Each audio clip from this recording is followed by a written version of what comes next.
to desist from doing so. And we want to underscore the point that demonstrations are a fundamental right of each and every Kenyan.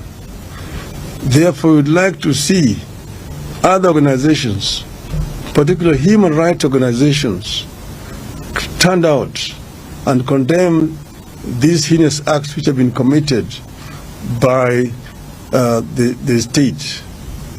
There have also been excessive use of force by the police.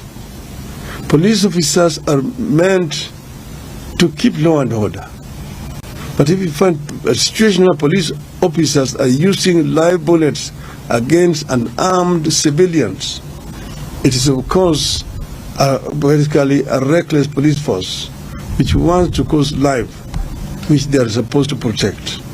We actually protest in the strongest terms possible about this violation of the fundamental rights of our people. We say that we are ready to embrace dialogue and that we will engage as long as Mr. Ruto and his team are ready to engage. We as Azimio are ready because we want a peaceful resolution to the differences that we are having in this country. We want to strengthen our democracy.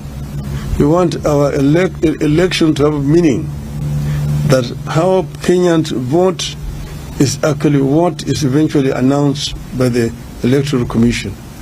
And we have also said that we do not want to see the 4 commissioners who had said no to be sacrificed.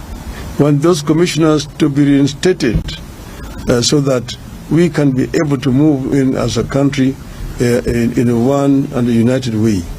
So we